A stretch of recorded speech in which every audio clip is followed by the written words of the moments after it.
On Friday, April 17, 1993, 59-year-old millionaire Dale Ewell was flying his Beechcraft Bonanza single-engine airplane thousands of feet above Fresno, California. Dale was a handsome man with blue eyes and dark hair that was starting to turn gray. He was flying his plane from where he lived in Fresno to a small airport about 45 minutes away because he was going to meet his wife and kids at the family's beach house for Easter weekend. In the cockpit, Dale looked out at the clear blue sky and listened to the hum of the plane's engine, and suddenly any stress he might have been dealing with just kind of disappeared. Airplanes had been a huge part of Dale's life for almost 40 years, and he never felt better than when he was flying. In the 1950s, Dale had flown twin-engine turboprop planes as a member of the United States Air Force, and then after he left the military, Dale had gotten a job selling small airplanes to private pilots and California ranchers for a company owned by a man named Frank Lamb. Frank had taken Dale under his wing and taught him everything he could about the airplane industry, and Dale had turned out to be a very gifted airplane salesman. Part of Dale's skill as a salesman was that he was very charming and he felt comfortable talking to all kinds of people, but really the main reason Dale had been so successful at selling planes was because his love of being a pilot really rubbed off on people. And when he talked to potential clients about the peace and the awe he felt when he was flying, they wanted to experience the same thing. And so Dale had quickly moved up the company ladder, and when Frank had stepped away from the business 20 years earlier, Dale had taken over and become the owner and president of the company. Once Dale was in charge, he had started making a lot of money, and he invested that money really well. So in 1992, as Dale approached his 60th birthday, he was worth about $8 million, which would be over $17 million in 2023. When Dale got to be about 20 miles away from the airport where he was going, he radioed air traffic control and got clearance to make his final approach. Dale descended to an altitude of about 2,000 feet and then started the landing procedure. And when he touched down on the runway, he was already looking forward to flying again in a couple of days. But first, he was eager to spend some time relaxing with his family. Dale got into a car that he had arranged to have waiting for him at the airport, and then he drove a few miles to Pajaro Dunes, a small upscale beachfront community in Northern California. He made his way down a secluded street, past large homes that looked out onto the Pacific Ocean, and then finally he pulled up to his own beach house, he parked his car, and stepped outside. His wife, Glee, and his daughter, Tiffany, were sitting on the porch waiting for him. Glee and Tiffany had driven to the beach house together the day before. Glee, who had short brown hair and a big smile, stood up and kissed her husband when he stepped onto the porch. Glee and Dale had been married for 31 years, and when they had started making a lot of money, Glee had really committed herself to community service and philanthropy. And so as a result, back in Fresno where they lived, Glee was admired as a community leader. But Glee had a past that most people in Fresno didn't know anything about. She was extremely smart and she had a talent for speaking foreign languages. And in the late 1950s, before she and Dale had gotten married, Glee's skills had landed her a job in South America as a translator for the Central Intelligence Agency, or CIA, which is a federal agency in the United States that specializes in foreign intelligence. Glee's children thought it was exciting that their mom had once worked for the CIA, but Glee thought about her time in South America like it was from a different life. On the porch, Glee and Dale's daughter, Tiffany, got up and hugged her dad. Then she opened the door, and they all went inside the beach house. Tiffany was 24 years old, with cropped blonde hair and a smile that was almost identical to her mother's. She was quiet and reserved around people she didn't know, and in fact, she'd been named the shyest person in class when she was in college. But Tiffany's family and her few close friends knew she was funny and sweet and a great person to talk to once she'd let her guard down. So Dale, Glee, and Tiffany spent a lot of that day just talking to each other, and their main topic of conversation was the youngest member of the family, Dana, and his new girlfriend, Monica Zent. The two had met at their dorm at Santa Clara University, which was a little over an hour from the beach house. And the next day, Dana was supposed to bring Monica out to the beach house to meet the rest of his family. The following morning, 20-year-old Dana Ewell pulled up to the front of the beach house in his gold Mercedes-Benz, and he, along with his girlfriend, Monica, got out of the car and walked towards the front door. Dana was tall and thin with dark brown hair, and this day he wore a t-shirt and jeans. But that outfit was actually kind of unusual for him. Most of the time, when Dana went anywhere, even to his college classes, he wore a tailored Armani suit, which is very fancy. Dana looked up to his father, and he really wanted to be successful like his dad was, and so he thought it was important to dress the part. Dana and Monica walked inside the beach house, and Dana right away called out for his parents. Monica looked around the large front room and listened to the sound of the ocean just outside, and she was kind of in shock. Monica's father was an FBI agent, so she had not grown up around people who had as much money as Dana and his family. So the gold Mercedes, the beachfront property, the airplanes, and the whole lifestyle the Ewells led was just all so new to her. Dale, Glee, and Tiffany came into the front room from the kitchen and said hello to Dana and Monica. Then Glee asked Monica to go on a tour of the beach house, really just so Glee could get to know her son's new girlfriend a little bit better. And later that day, while Monica was spending time with Glee and also with Tiffany, Dana and Dale went to play tennis on a court that was reserved just for residents of this small beach community. As they played, Dale talked to his son about the airplane business, but he really wanted to hear about how Dana was doing at school. Dana said classes were going great and that he really liked his girlfriend Monica, so he was excited that the family was finally getting to meet her. Dana also said that he really hoped the entire family would get to spend more time together as a whole once this semester was over. And then the two of them started talking about their favorite topic, flying. Dana said that he wanted to get into piloting helicopters, so his dad, Dale, said they should find a good place for him to take lessons that was not too far from school. They played tennis for a bit longer, and then they headed back to the beach house. Later that night, a few hours after dinner, Dale and his wife Glee were lying in bed, and they began talking about how lucky they were to have this beach house, this really nice place where the whole family could go and spend time together and just kind of be away from everything for a little while. Glee said that she knew the kids were growing up and they had their own lives and interests, but she just hoped that Dana and Tiffany would keep coming to the beach house even when they were older and had families of their own. On April 19th, the following day, Dale helped his wife and his daughter load up Glee's gray Cadillac with the suitcases and cooler of food that they had brought to the beach. Dana and Monica were going to have Easter dinner with Monica's parents, so they had already left. Once Glee's car was loaded, Dale gave his wife and his daughter a kiss and told them he'd see them when he got home. Then Dale got into his own car and drove to the airport so he could fly his plane back to Fresno. Tiffany climbed into the passenger seat of the Cadillac, and Glee got behind the wheel, and then a couple of minutes later, they began their drive back home. It would take them 3 hours to complete the drive, but they made a pit stop about halfway through and grabbed some food at a fast food restaurant called Foster's Freeze, which was Tiffany's favorite place to get a milkshake. Finally, at about 5 p.m., Glee and Tiffany pulled into the driveway of their large ranch-style house in a secluded, wealthy neighborhood in Fresno.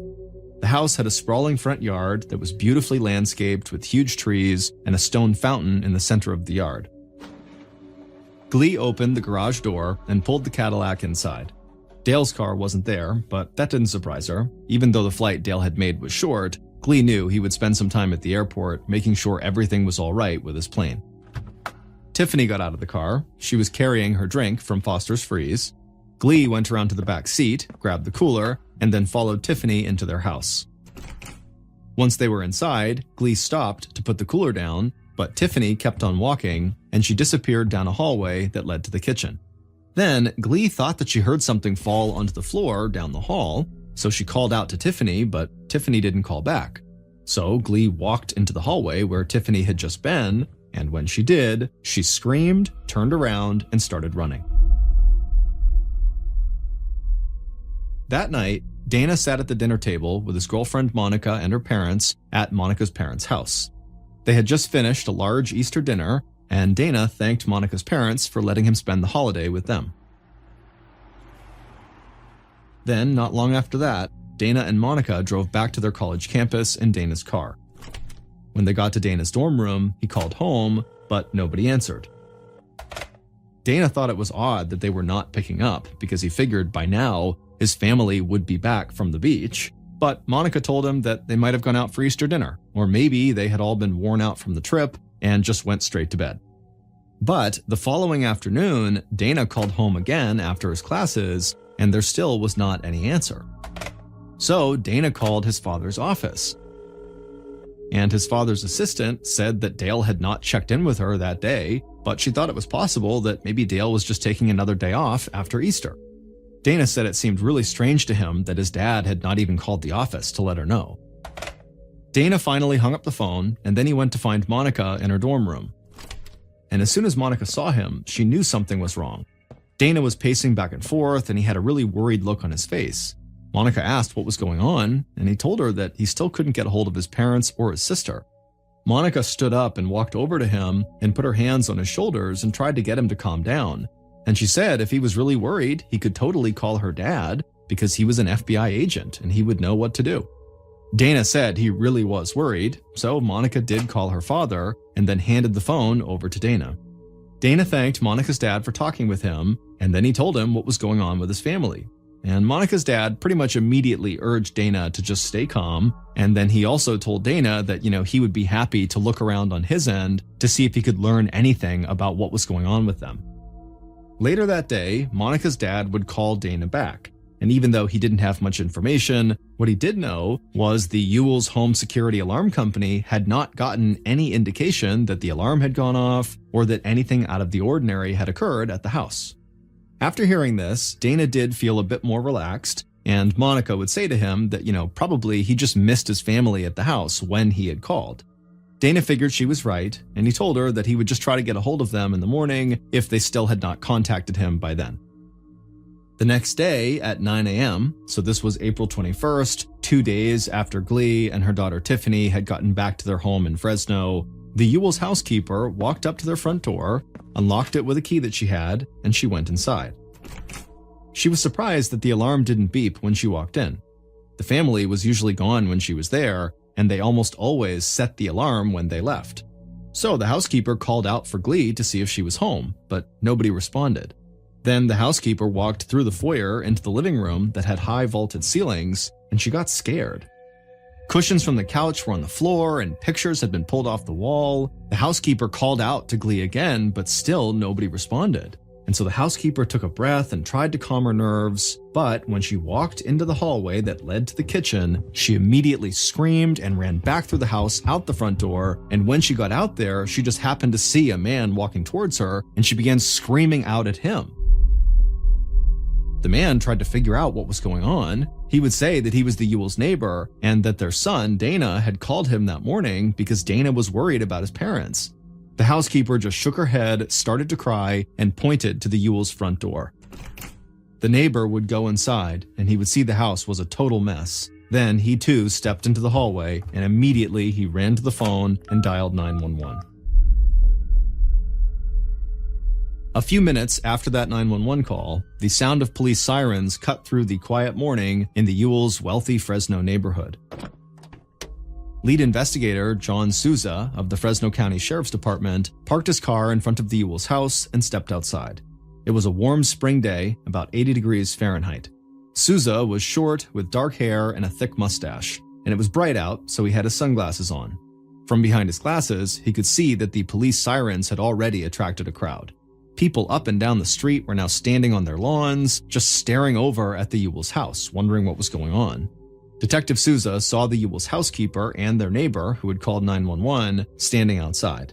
The housekeeper was inconsolable, and the neighbor looked like he was still in shock. So Souza walked up to them and tried to calm them down and told them everything was okay now, and then at some point the neighbor told Souza what he had seen inside of the Ewell's house. Another squad car pulled up, and Deputy Chris Curtis got out. He was young and tall with light brown hair. Souza asked the neighbor and the housekeeper to please wait outside, and he told them that other officers would arrive soon to ask them more questions. Then Souza took off his sunglasses and waved Deputy Curtis over to him, and then the two of them walked into the Ewell's house together. Every room Souza and Curtis walked through inside of the house looked like it had been totally ransacked. Souza had spent his early days in law enforcement in the robbery unit, and he told Curtis that in all his time investigating robberies, he'd never seen a house in this state. It was like whoever had done this had opened and emptied virtually every cabinet and drawer and littered the floor with everything the Ewells owned. Then Sousa and Curtis walked down the hall towards the kitchen, and they found the first body. Dale was lying face down, dead in the hallway. A pool of dried blood had formed under his face, and several unopened newspapers were scattered across the floor. Sousa thought it looked like rigor mortis had already started to set in on the body. Rigor mortis is when muscles in a body stiffen after death, and so Sousa wondered if Dale had been dead for days. Sousa and Curtis walked further down the hall, they came to the kitchen, and they stopped again, because on the kitchen floor, they saw Tiffany lying face down like her father. Blood had run across the kitchen floor, and a drink had spilled nearby. Then they went back into the hall, walked into a home office, and found the third body. Glee was lying on her side, and massive amounts of blood had pooled behind her. Not long after Sousa and Curtis found Glee, the forensics team arrived and started looking for evidence on and around the bodies. And while they did that, Sousa and Curtis searched the rest of the house. The door to the main bedroom was open, and Sousa could see that the bedroom looked even more torn apart than the rest of the house. He and Curtis walked into the room and saw that every drawer of a large wooden dresser had been opened, and clothes were all over the floor. Sousa walked over to a vanity table and saw an open jewelry box that had been emptied. It seemed clear that whoever had killed the Ewells had also stolen valuable items from this jewelry box. So Sousa thought there was a chance this was just a robbery gone wrong, that the Ewells had just come home at the worst time, and when they walked in on the robbers panicked and killed them all. After doing an initial search of the house, Sousa and Curtis joined the forensics team near Dale's body. Forensics officers had found Dale's wallet nearby, but it had been cleaned out, and that supported the idea that robbery could have been the motive behind these killings. But then, forensics officers told Sousa something that he was not expecting to hear. Based on the wounds on the bodies, they believed the Ewells had been shot with a semi-automatic 9mm pistol. But there was no murder weapon, and not a single bullet casing had been left behind. And they said the weapon used, and the way in which the victims were killed, was like something they had seen in professional hits carried out by drug cartels. They also told Sousa that they found small yellow fibers on all three bodies, but they'd have to run tests on these fibers to know what they were. Sousa didn't know what to make of any of that. On the surface, nothing about the Ewells led him to believe they were mixed up in drug smuggling or some criminal enterprise. But Sousa knew enough not to rule anything out. So, as more members of his investigative team arrived, Sousa sent them out to interview the Ewells' neighbors. Then, Sousa got word from his boss that Dana Ewell was on his way to the sheriff's station with an FBI agent, and Sousa needed to go see them.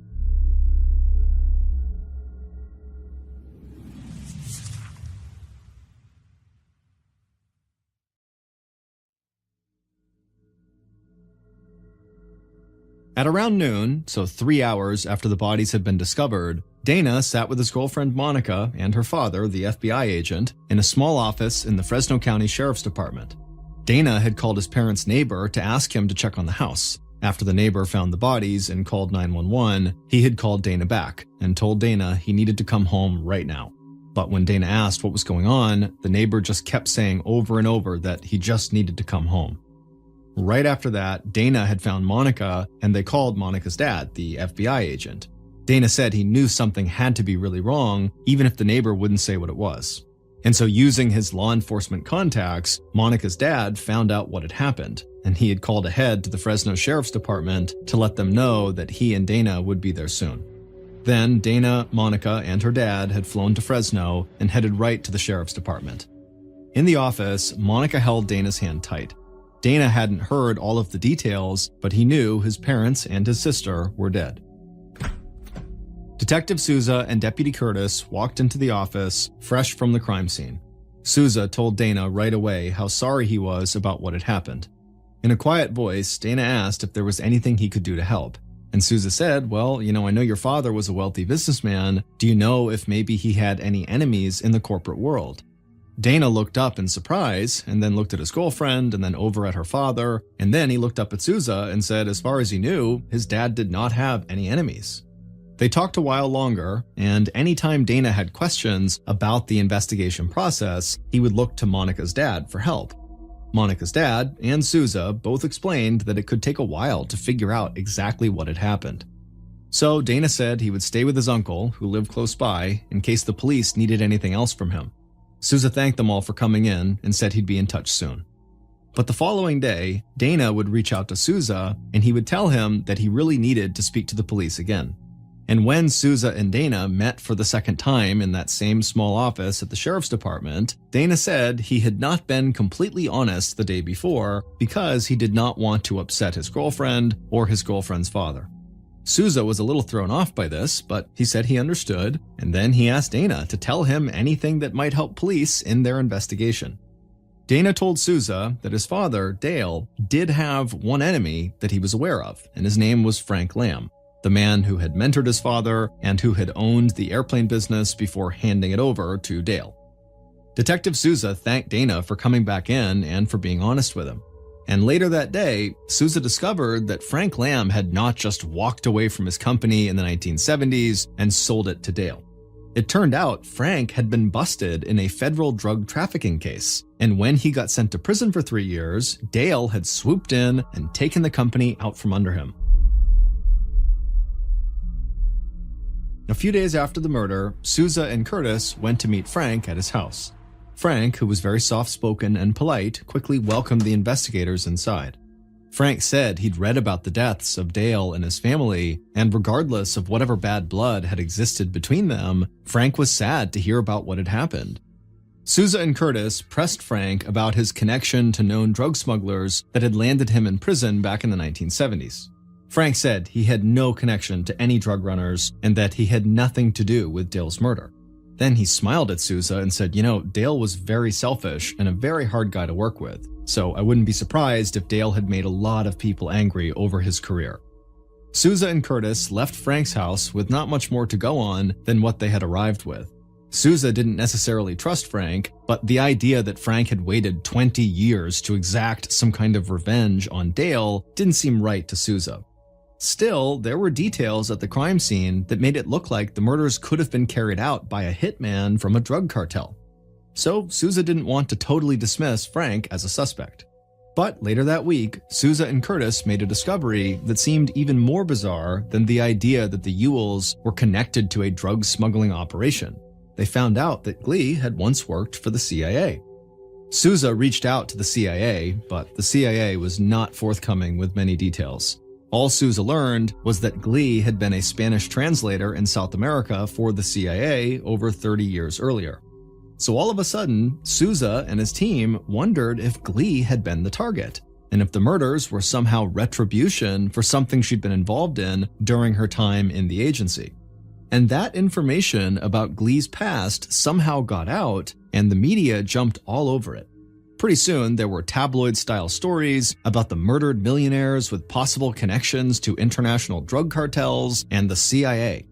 With all this media attention, the spotlight got even brighter on the Fresno Sheriff's Department, and Dana and other members of the Ewell family and some friends started to publicly question if Sousa and his team were really up to the task here. Dana got so frustrated with the lack of progress and the crazy rumors swirling around about his family that he publicly compared Sousa and Curtis to Bert and Ernie from Sesame Street, the kids show. Dana thought these two would never find the person who had killed his parents and his sister. Sousa and his team tried to block out the noise and just stay focused on their investigation. And as they continued to turn over all the evidence in front of them, they realized that despite the possible links to drug cartels and the CIA, Sousa came to believe that the case might be a lot simpler than that. The Ewells were rich, and their house had been ransacked. But all the families in their neighborhood were rich too, and no other homes had been hit. So Sousa wanted to focus on people who would have known how wealthy the Ewells were and who had a direct connection to them. But when Sousa and his team shifted their investigation in this direction, it became clear that anyone who went to school with Dana would have known about his family's money. Because not only did Dana walk around campus in expensive Armani suits, but his college newspaper had also done a story about him. And in that story, Dana had talked a lot about the success of his father's business and his family's wealth.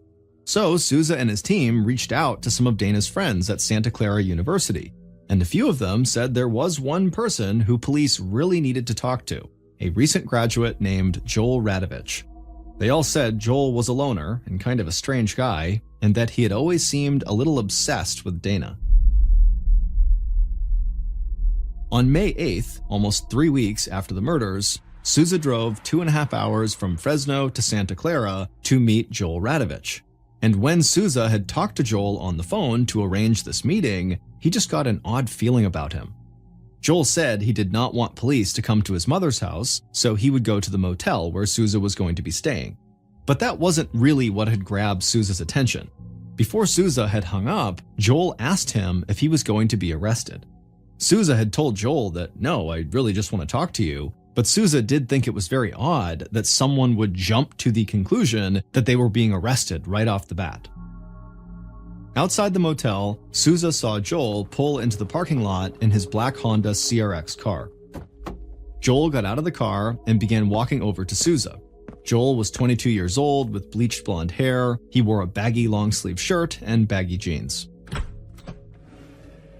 Souza introduced himself and then led Joel to a small motel room, and then they both sat down at a table that was pushed up against the wall. And before Souza could even ask a question, Joel asked again if he was going to be arrested. A look of surprise came across Souza's face, and he asked why Joel was so worried about that. Joel said that he'd actually been arrested years earlier for stealing furniture from a dorm at Santa Clara University. And since then, he said the Santa Clara police were always harassing him. Souza told Joel that he didn't have anything to do with the Santa Clara police or the stolen furniture. But Souza made a note that Joel had just admitted to having committed a robbery in the past. Souza asked Joel how he knew Dana. Joel said they had met in the dorm and hung out a few times, but that was really it. Joel was a couple of years ahead of Dana in college, so they weren't really close, and Joel said he had not kept in touch with Dana, or really anybody from school, since he had graduated a year earlier. Then Souza asked Joel where he had been on Easter Sunday. Joel immediately looked up at the ceiling like he was trying to remember something, and then he looked down and he said that he'd actually been at a paint and body shop getting some work done on his car. After chatting for a bit longer, Souza finally smiled and thanked Joel for driving all this way out to the motel to meet him, and then Joel got up and walked out of the motel. But right after Joel was gone, Souza got in touch with members of his team. He couldn't put his finger on it, but he thought Joel was hiding something. He wasn't sure the kid was a killer, but he was almost positive Joel knew more than he was saying. So Souza wanted to learn as much about him as he could. It would take months for the sheriff's department to get everything in place, but eventually they got clearance to conduct full-time surveillance on Joel. And what police learned from that surveillance operation and from digging deeper into Joel's life convinced Souza the investigation was on the right track. But Souza's process was methodical and slow, and months went by without any new information getting out to the public. So Dana and other people on the outside thought the cops just weren't doing anything. And as the investigation stretched into months and then years, even Monica's dad, the FBI agent, questioned the Fresno Sheriff's Department's techniques. But Souza, Curtis, and the rest of the team just kept blocking out the public attacks. They were confident they had the killer in their sights, but they wanted to make sure their case was airtight before they moved in. In early March of 1995, almost 3 years after the murders, Souza, Curtis, and local police officers approached a TGI Fridays restaurant in a town just outside of Los Angeles. Souza went around back to where he had a car waiting, and Curtis and the others headed inside. The music was loud inside and the place was packed, and Curtis was surprised this was where the investigation had finally led. But he and Souza were sure that the bartender working at Fridays that night was the one person who could bring the Yule murder case to a close. Curtis weaved around a few tables and moved out of the way of the server, but he never took his eyes off the bartender. And the bartender eventually looked up and saw Curtis coming his way. The bartender immediately began scanning around the room like he was looking for his exit, but he could tell there was just no way he could make a run for it. So Curtis and the other cops walked up to the bartender and told him they needed to talk. The bartender got a look on his face like he knew he'd been caught. Then police led him out through the kitchen to a parking lot behind the restaurant, and they put him in the car where Souza was waiting for him. And when Souza was done talking to this bartender, police would finally know who had killed Dale, Glee, and Tiffany, and how they had done it. Based on information provided by the bartender, evidence found at the murder scene, and details from interviews carried out during the investigation, here is a reconstruction of what police believe happened the day someone murdered the Ewell family on April 19, 1992.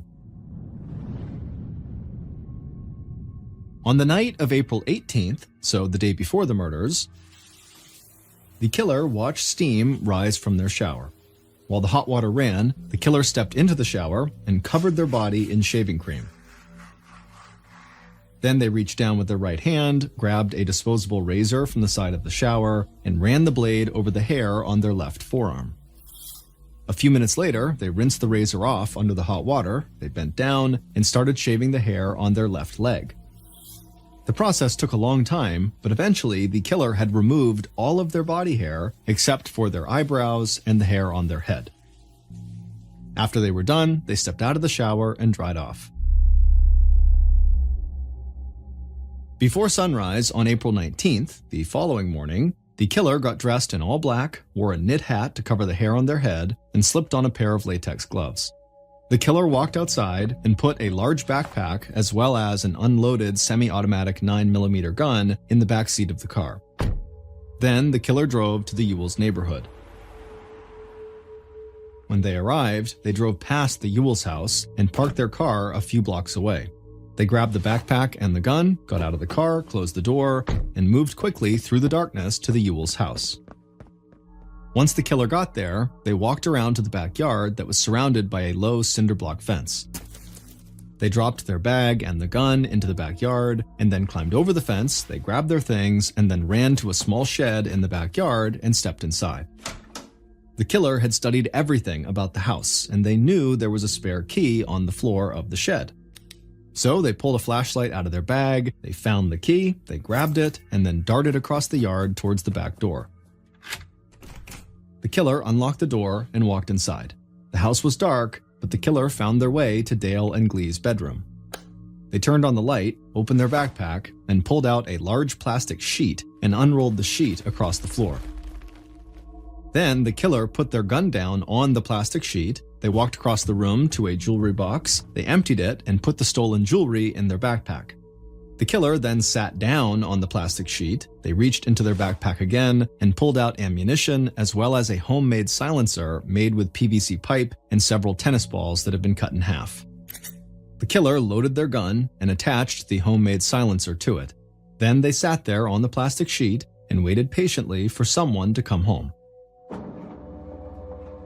Several hours later, at about 5 p.m., the killer heard the garage door open. The killer felt butterflies in their stomach and a jolt of nervous energy. They grabbed their gun, they ran down the hall, and crouched down in a room that was across from the kitchen. The killer could hear a door open and then also Glee and Tiffany talking. The killer tried to control their breath and told themselves to stay calm and just wait for the right moment. Then Tiffany walked past the killer in the hall and went into the kitchen. The killer immediately sprung up from their hiding spot, walked down the hall after her, and then pointed the gun into the kitchen and fired. The bullet hit Tiffany in the back of the head. Tiffany's drink flew from her hand, blood splashed onto the walls and floor, and she fell face down. Tiffany had died almost instantly.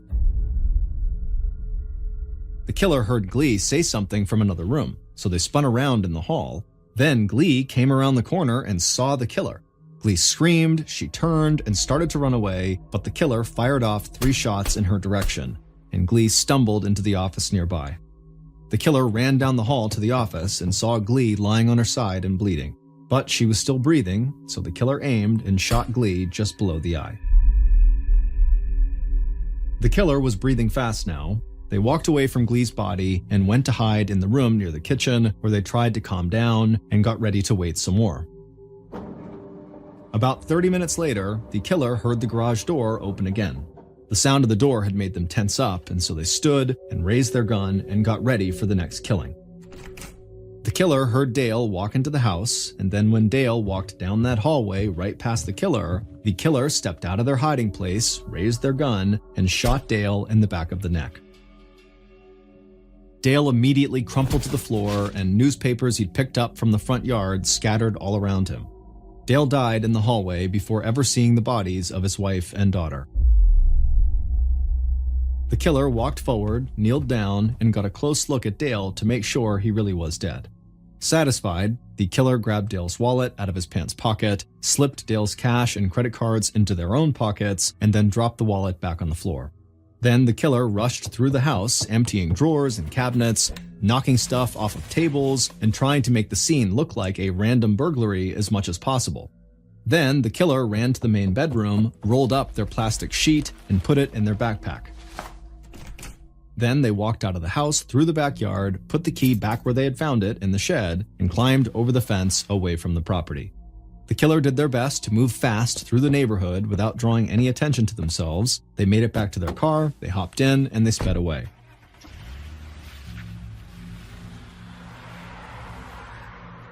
A few minutes later, they pulled onto the highway and left Fresno behind. When they finally made it home, they sat down in their bed and waited for the phone to ring, because they knew Dana Ewell would be in touch soon. Joel Radovich, the young man Souza had never trusted, murdered Dale, Glee, and Tiffany. But Joel had carried these murders out at Dana Ewell's request. It would turn out that despite what Joel had told Souza, he and Dana were close friends. In fact, some people said they were almost inseparable. And according to some of their classmates, Dana and Joel seemed to lack any sense of morality. They had convinced themselves there was no difference between right and wrong, and so any action, even murder, could be justified. And Dana wanted to murder his parents and his sister because with all of them gone, he would inherit $8 million and his father's company. Dana didn't just want to follow in his father's footsteps, he wanted to replace his father. In fact, in the story Dana's college newspaper had written about him, Dana claimed to be the brains behind his father's successful airplane business, and he even implied he was running the company while going to college. So Dana had offered Joel $4 million of the inheritance he was sure to get if Joel would kill his family. Dana had given Joel a layout of the house and said he would leave a key in the shed for him and told him how to disable the alarm system. Joel had accepted the deal. Then he bought a book called Hitman, a technical manual for independent contractors, to help him plan the perfect murders. The book had led Joel to shave off all of his body hair so he wouldn't leave any hair behind at the crime scene, which could then be used as DNA evidence. And the book suggested using a gun and a homemade silencer that could not be traced back to the shooter. But Joel needed help with that part of the plan, so he had turned to his good friend, the TGI Fridays bartender, who was an avid gun collector. The bartender had given Joel a semi-automatic 9mm, and he had helped Joel build the silencer. The tennis balls used in the silencer had left these strange yellow fibers on all the bodies. Then, after the murders, the bartender got the gun back, broke it apart, and buried the pieces in different places. And while that was all happening, Dana Ewell had called his father's office, and he had talked to his girlfriend's FBI agent father, all to throw off suspicion and to make people believe he, the son, was truly worried about his family and wanted justice for them. And Dana's tactics had worked for a little while, because it turned out that Souza was almost positive Joel Radovich had murdered the Ewells not long after they had met in the motel. But it took some serious digging before the investigators became convinced that Dana Ewell was the person behind his family's murder. And putting all the pieces together and getting an airtight case against Dana took a long time. But finally, surveillance on Joel had led police to the TGI Fridays bartender, and after they cornered him at work, the bartender told police he knew everything about the murders and he admitted his part in them. Then he led police to the place where he had buried the barrel of the gun that was used in the murders, and he agreed to testify against Joel and Dana in court.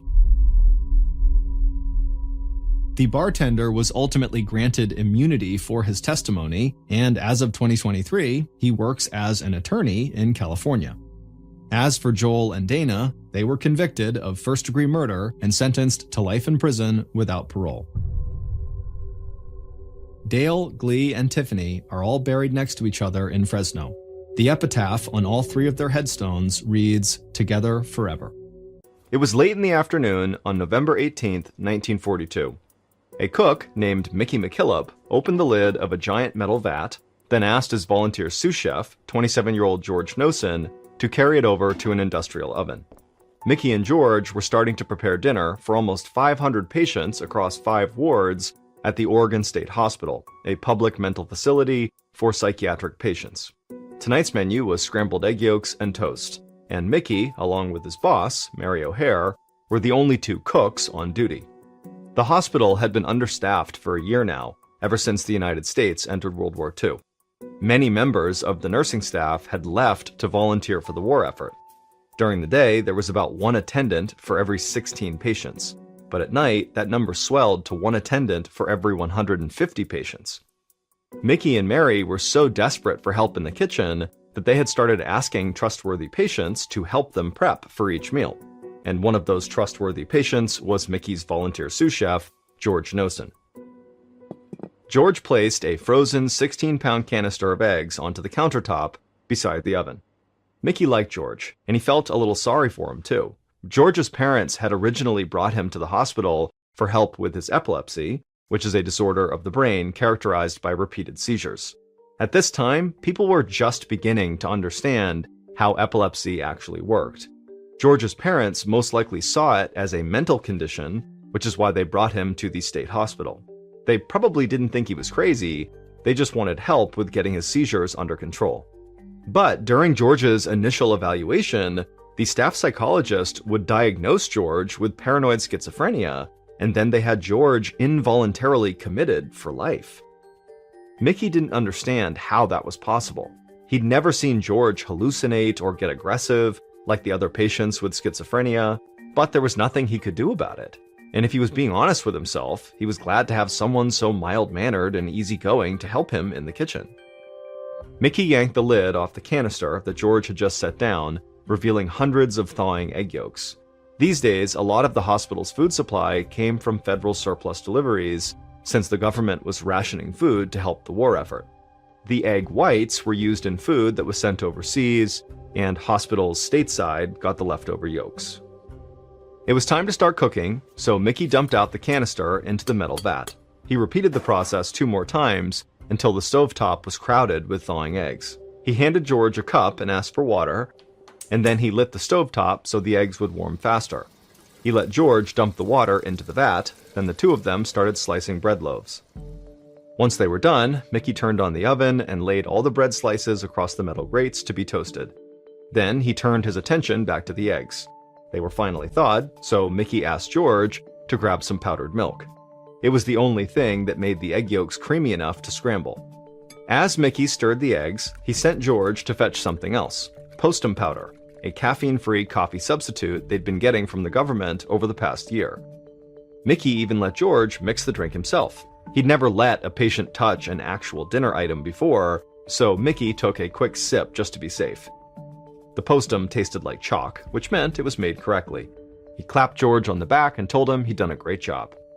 But that momentary taste test distracted Mickey just long enough for the eggs to start burning. Mickey cussed as he turned off the stovetop, wondering how to fix this. He threw in a palmful of salt and then gave the eggs a stir, and then they looked good as new. When dinner was finally done, Mickey and George portioned the eggs and toast into buffet dishes and then loaded them onto a big cart for delivery at each of the 5 dining halls spread across the hospital's wards. By the time they got to Ward 5, hungry patients lined the hallway outside the cafeteria, urging Mickey and George to please hurry up. Finally, a bell rang and the lines began to move. From behind the buffet table, Mickey watched as the patients ladled scrambled eggs onto their plates. He helped serve them each a piece of toast, and then sent the patients to sit at the long metal tables that ran the length of the dining hall. And as the patients all dug into their food, Mickey heard someone call out that the eggs were too salty. Mickey winced and felt bad because he knew he very well could have oversalted them. And while Mickey was worrying about the eggs, another patient in the room took a long swig of postum and then started to choke. One of the nurses walked over to pat the patient on the back, But instead of swallowing, the patient keeled over and threw up on the nurse's shoes. The nurse shrieked, and Mickey looked over and saw a red streak on the ground. It took him a second to realize that it wasn't vomit, it was blood. The patient then fell backwards onto the floor, and those around him began to scream. The nurse bent over and tried to steady the man, who was now having a seizure on the floor. Mickey ran over to help her, but before he could make it, another patient sent a spray of red blood shooting across the table. Mickey shouted for everyone to stop eating. But his warning came too late. More patients began throwing up blood. Others collapsed onto the floor, writhing in pain. Mickey didn't know what to do, so he just tried to catch patients as they fell. One nurse ran into the hallway and sounded an alarm.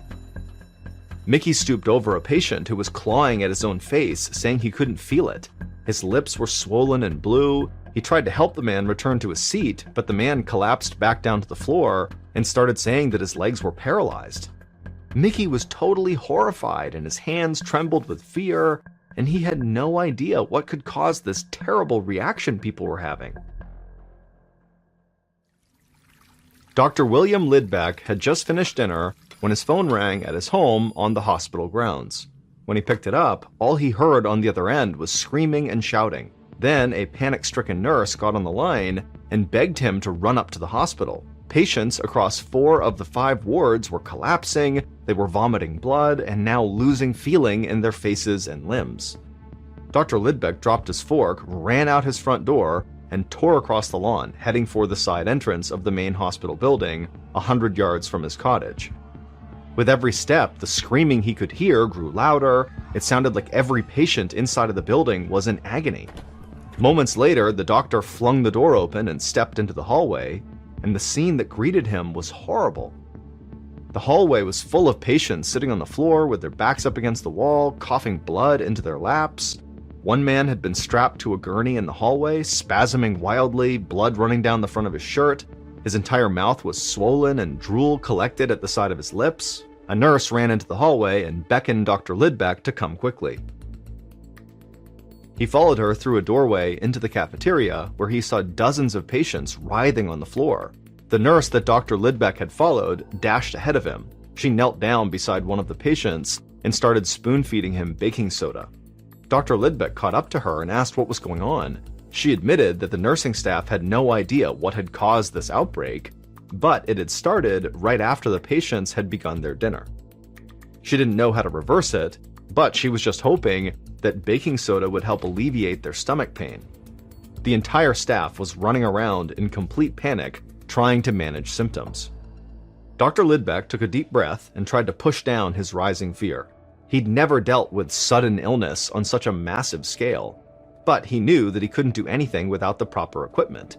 He had to get his medicine bag from his office on the second floor. He instructed the nurse to keep working, then ran out of the cafeteria and down the hallway.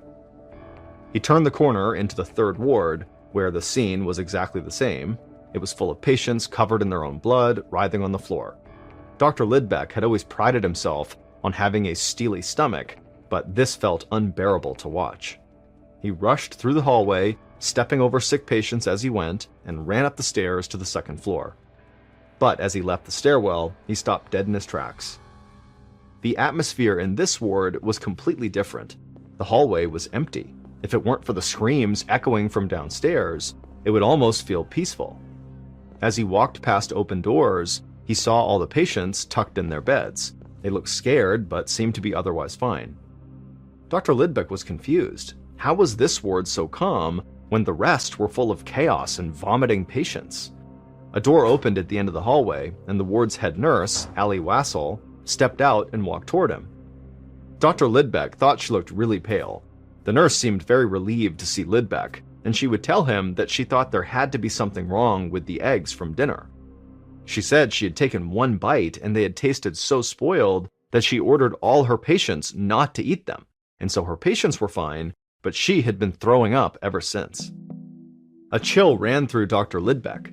He didn't know yet what was causing his patients to vomit blood, but now he knew it very likely had to be related to the eggs. It was the only thing all the patients had eaten that night. But it couldn't just be a case of spoiled food. An egg would have to be so rotten to cause this that it never would have been served in the first place. It would have been obviously bad. Then a realization dawned on him.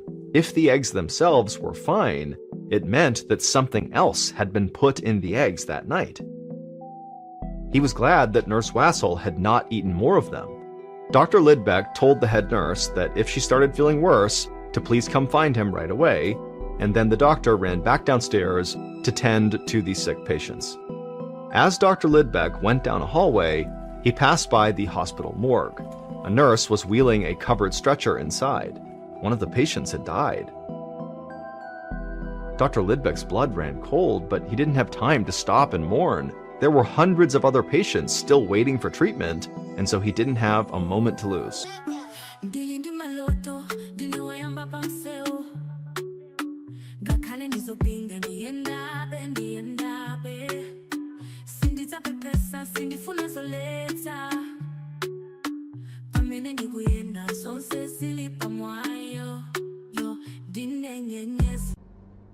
About 16 hours later, in the late morning of November 19th, Oregon Governor Charles Sprague raced along the highway in his car. An hour earlier, Sprague had heard about last night's outbreak at the state hospital. Now he was on the way to the state capitol, where an emergency state board of control meeting would soon commence. From the moment the United States had entered the war, Sprague feared a morning like this. He was worried that the outbreak at the hospital was caused by sabotage, that the country's enemies had deliberately tampered with these eggs. He knew that the Oregon State Hospital received food rations from the government. The frozen eggs had been part of a shipment to the hospital 6 months ago. But those eggs had been separated from a much larger batch. It was entirely possible that someone had poisoned that larger supply, which was then sent around to various institutions throughout the country. Sprague worried that if someone had tampered with the egg supply, anywhere that had received eggs from that batch would suffer a similar attack. Sprague shuddered at the thought of a spy for the Axis powers poisoning innocent Americans. The Food and Drug Administration had already ordered all institutions that received these eggs to immediately stop using them. Sprague's driver stopped the car outside the front steps of the Capitol building. Once Sprague got out, he was greeted by an aide who walked with him up the stairs. The aide had just received word from the hospital. As of 10:30 that morning, 47 patients had died, and their bodies were still lining the hospital hallways, and another 350 patients were violently ill. As governor, Sprague needed to make sure that investigators had the resources necessary to investigate the egg tampering and find out who was behind it. He told the aide that he'd be a few minutes late to the meeting, then headed for his office to call the chief of police in Salem, Oregon, where the state hospital was located. Later that afternoon, the superintendent of the hospital, Dr. John Evans, stood in front of a cage of rats in a laboratory. He was holding a plateful of scrambled eggs. Earlier that morning, a coroner had requested permission to perform autopsies on the patients who had died. Dr. Evans allowed him to take 6 of the dead, hoping the autopsy results could tell him what had happened. A few hours after the coroner had taken the bodies, Dr. Evans received a toxicology report that confirmed his worst fear. The patients had been poisoned. However, nobody knew yet what they were poisoned with or how. The coroner was still running tests. But that was why Dr. Evans was now holding a plateful of the contaminated scrambled eggs that had been served the night before. He was running his own experiment. On a neighboring table, there was another cage of rats and another plate of eggs. But these eggs came straight from one of the egg yolk canisters still in the freezer. A lab technician had thawed them out that morning. They reasoned that if only the first cage of rats died, that meant the poison had been added into the eggs at the hospital. But if both cages of rats died, it meant the eggs themselves had been poisoned before they were shipped to the hospital, and tens of thousands of people could be in danger. Dr. Evans placed each plate of eggs into their respective cages and then waited for the rats to eat. A moment later, the rats in the first cage began to shake violently and foam at the mouth. They squealed in pain, and within minutes, all of them were dead. Dr. Evans looked over at the other cage and saw those rats were just fine. The experiment had worked. It confirmed this wasn't a case of mass contamination or widespread enemy conspiracy. The eggs were clearly just fine when they arrived at the hospital before something or someone poisoned them. But it also meant there could be a mass murderer inside the hospital who was the one who added the poison. Enraged and disgusted, Dr. Evans called the police. 3 days later, on November 22nd, head nurse Allie Wassel, who had ordered her patients not to eat the eggs, sat in Dr. Lidbeck's office speaking to a barrel-chested detective. The investigators had been interviewing every patient and member of staff for the past 2 days, trying to determine who poisoned the eggs. Further testing had revealed that the poison was sodium fluoride, better known as cockroach poison. Detectives had even found some in a basement storeroom, but what they didn't know was how it had gotten into the eggs or who had done it. Allie wanted to help, but she told the detective that she hadn't seen anything suspicious. Until that horrible dinner, she'd been on duty, taking care of patients. She watched the detective as he scribbled something down on a notepad, and she started to feel nervous. Allie assured the detective that the other nurses would confirm her story, too. The detective wrote a few more things down and then looked up at Allie and thanked her for her time and told her she was free to go. Allie breathed a sigh of relief and stood up to leave. As she reached the door, the detective told an officer standing outside to bring in the next person to be interviewed, assistant cook Mickey McKillop. Allie passed Mickey as she was walking down the hallway. He was waiting in a chair outside the office, bouncing his leg up and down. Allie couldn't help but think that he looked anxious, or like a man who was hiding something. By late that same evening, Mickey McKillop had been in Dr. Lidbeck's office for hours. The detective had asked him the same few questions over and over, pressing him about the way the kitchens were run.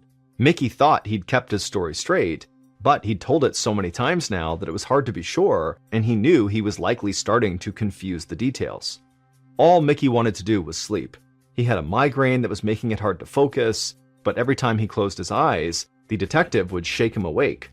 And so Mickey was feeling like he would do just about anything to make this interview end. It was obvious the police were suspicious of him, and Mickey knew they would not give up until he, Mickey, told the police what they needed to know. So Mickey decided it was time to come clean. Mickey sat up in the stiff wooden chair, and while avoiding eye contact with the detective, Mickey would admit that he did know more than he had told them. Mickey said that he could tell them exactly who had poisoned the eggs. In fact, he had watched it happen, and worst of all, he had not done a thing to stop it. An hour later, Mickey and his boss, Mary O'Hare, were being led from the Oregon State Hospital in handcuffs. A police officer read the charges. Mickey was charged with manslaughter, Mary was charged with accessory after the fact. Then the officer loaded them into a police van. Mickey took one last look at the hospital and caught a glimpse of a few patients staring out the windows, terrified looks on their faces. One of the faces he recognized was George Nosen, the psychiatric patient who volunteered in the kitchen. Mickey shook his head. He knew that what he had just told the detectives would change George's life forever. When Mickey the cook finally told the truth to detectives, he began by telling them about the terrible evening the sickness broke out. While the nursing staff was running around treating all these patients who were vomiting up blood, Mickey saw George Nosen cowering in the hallway, and suddenly Mickey had a terrible thought. He grabbed George and asked him to retrace his steps from that afternoon. Mickey and George mimed preparing the eggs, getting the frozen yolks, lighting the stove, getting some water to help warm them. Then Mickey followed George down the kitchen steps in search of the powdered milk that made the eggs creamy. At the bottom of the steps, there were 2 storeroom doors. Instinctively, Mickey leaned toward the storeroom on the left, which held dry goods, but George led him to the storeroom on the right, which held fruits and vegetables. Mickey felt an icy chill run through him. He watched George turn the key and open the right door. George pointed to a large, unmarked tin canister sitting on the ground inside. It was open and filled with white powder. A scoop was sticking out of the powder like it had just been used. Mickey's stomach dropped, but he tried to look unbothered. He thanked George and sent him to his room. Then he ran back upstairs, and grabbed his boss, Mary, and showed her the canister George had just pointed out. Mary went white as a sheet. It was against the rules for Mickey to have given keys to a patient. Mary told Mickey that she did understand why he'd done it. They were so understaffed, he'd been desperate for help. But if anyone found out, they were both done for, and so they agreed to keep it a secret. Mary had kept her promise and said nothing, but Mickey eventually broke and told the story to the detective in Dr. Lidbeck's office. Once the detective got Mickey's confession, they knew who had poisoned the eggs at the Oregon State Hospital and how they had done it. That fateful night, George had taken the keys to the storeroom and headed down to the basement. But he went into the wrong storeroom. He went into the right door, and he brought back a heaping scoop of white powder that he believed was powdered milk, but it wasn't. He then poured that white powder into a vat of scrambled eggs, and in doing so, George had accidentally poisoned his fellow patients with sodium fluoride, aka cockroach poison. To this day, nobody knows why the poison was kept in that storeroom with the fruits and vegetables. In adults, a lethal dosage of sodium fluoride is just 5 to 10 grams, which is a bit more than what you'd find in a sugar packet. Well, George had accidentally spiked the eggs with 5 pounds of poison. In the end, the charges against Mickey the cook and his boss Mary were dismissed. The hospital was held liable since the real culprit was gross understaffing. The only person who suffered any real consequences for the mistake was George, who was unable to leave Oregon State Hospital for another 41 years. George was never the same after that night. He couldn't forgive himself for what he'd done, even if it was just a tragic mistake. The patients who remembered the outbreak bullied him relentlessly for decades, and after a while, George started fighting back. He got into physical brawls on multiple occasions, and then in 1983, he got into a big altercation with an older inmate, and during it, George was severely injured and died as a result.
From Ballen Studios and Wondery, this is Mr. Ballen's Medical Mysteries, hosted by me, Mr. Ballen.